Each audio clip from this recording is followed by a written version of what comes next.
Shares બંને છે, પરંતુ આજે હું શરૂઆત બજાજ ઓટોથી કરીશ. ખાસ કરીને CLSA તરફથી એક આઉટ પરફોર્મ રેટિંગનો આપણને રિપોર્ટ અહીંયા આવતો જોવા મળ્યો છે. ટાર્ગેટ તેમને 10,149 રૂપિયા પ્રતિ શેર કર્યા છે. તેમનું માનવું છે કે ખાસ કરીને પલ્સર અથવા તો બીજી નવી બ્રાન્ડની 125cc પ્લસની જે કંપનીએ જે બ્રાન્ડ જે તેમને લોન્ચ કરી છે, તેથી ખાસ કરીને કંપનીનો ગ્રોથ જે છે અહીંયા વધતો જોવા મળ્યો છે. 3 કિલોમીટર અવર્સ બેટરી સાથે તેઓ ચેતક EV લોન્ચ કરવાની તૈયારી કરી રહ્યા છે અને આ લોન્ચથી ખાસ કરીને ઇલેક્ટ્રિક ટુ વ્હીલર્સમાં માર્કેટ સેલ્સમાં એક ગ્રોથ જોવા મળી શકે છે. તે સાથે તેમણે પણ કહ્યું છે કે FY26માં 15 થી 20% એક્સપોર્ટ ગ્રોથના અનુમાન પણ તેઓ રાખી રહ્યા છે અને ખાસ કરીને લેટિન અમેરિકા અને આફ્રિકામાં પણ એક મજબૂત એક્સપોર્ટની પણ તેઓ અપેક્ષા રાખી રહ્યા છે.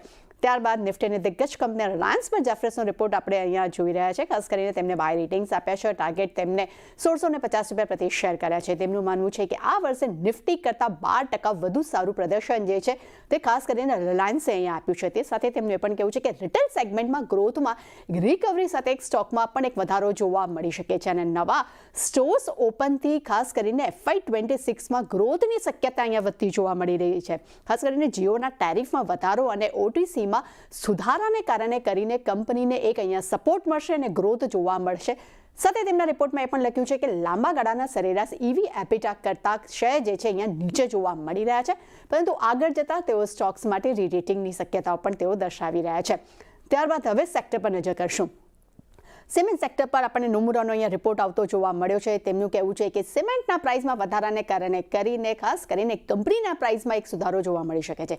તે સાથે ગ્લોબલ ફ્યુઅલ્સના પ્રાઇસમાં એક સ્થિરતા જોવા મળી છે, પરંતુ સામે સ્પોટ પ્રાઇસ જે છે તેમાં ઘટાડો આવી શકે છે તેવી તેઓ અપેક્ષા રાખી રહ્યા છે. સાથે તેમને પણ કહેવું છે કે MOM ધોરણે જૂનમાં સિમેન્ટના પ્રાઇસીસમાં ₹2 પ્રતિ બેગનો વધારો કર્યો છે, જ્યાં Q1 FY26માં ₹12 પ્રતિ બેગ QOQ ધોરણે સિમેન્ટના પ્રાઇસમાં વધારો કરતો જોવા મળ્યો છે. ખાસ કરીને Ambuja cement, UltraTech cement, Shri cement અને રામકો સિમેન્ટ આ 4 કંપનીઓ તેમની ટોપિક પર આપણને જોવા મળી રહી છે. સામે દાલમિયા ભારત, ACC અને નુવાકો માટે તેઓ રિડ્યુસ રેટિંગ અહીંયા આપી રહ્યા છે. ત્યારબાદનું સેક્ટર છે રિયલ એસ્ટેટ સેક્ટર. ખૂબ જ આઉટ પરફોર્મ પ્રદર્શન આપણે સતત એક મહિનાથી જોઈ રહ્યા છે અને હવે CLSA તરફથી પણ એક પોઝિટિવ રિપોર્ટ અહીં આપણને જોવા મળી રહ્યો છે.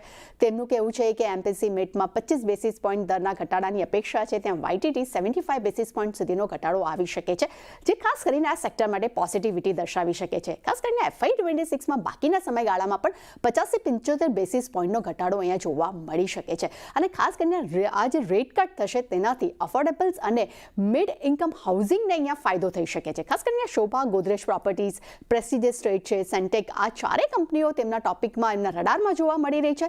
DLF અને ફોનેક્સ મિલ માટે તેમનું કહેવું છે કે દેવા ઘટવાથી અને અસેટ્સમાં રિવેલ્યુશનથી આ બંને જ કંપનીઓને ફાયદો થઈ શકે છે અને શોભા માટે તો રેટિંગ તેમને અપગ્રેડ કર્યા છે. અંડર પરફોર્મથી તેમને અહીંયા હોલ્ડ રેટિંગ પણ આપ્યા છે.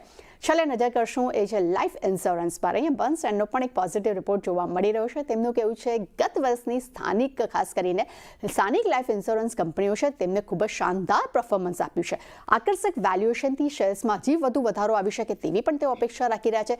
સાથે તેમનું એ પણ કહેવું છે કે રિપોર્ટ મુજબ કે કંપનીઓના ગ્રોથ અને માર્જિન આઉટલુકમાં આવનારા સમયમાં પણ સુધારો જોવા મળી શકે છે. ખાસ કરીને સેક્ટર માટે હવે રેગ્યુલેટરની જે ચિંતાઓ જે છે અહીંયા હવે થોડી અહીંયા ઘટતી જોવા મળી શકે છે. મેક્સ લાઈફ ઇન્સ્યોરન્સ તેમનો ટોપિક્સ છે. SBI લાઈફ, HDFC લાઈફ માટે પણ તેઓ પોઝિટિવ વ્યૂ રાખી રહ્યા છે, પરંતુ સામે તેમને ICICI પ્રો અને LIC માટે તેઓ ન્યુટ્રલ દ્રષ્ટિકોણ પણ રાખી રહ્યા છે. એટલે ચાની નો ડાઉટ ઘણા બધા સેક્ટર્સ છે, રિલાયન્સ છે, પરંતુ રિલાયન્સ ફોકસમાં રહેશે. ગઈકાલે પણ આપણે જોયું ડે હાઈ પર બંધ થતા જોવા મળ્યો હતો. આજે પણ લાગે છે કે કદાચ એક આઉટ પરફોર્મ દેખાડી શકે.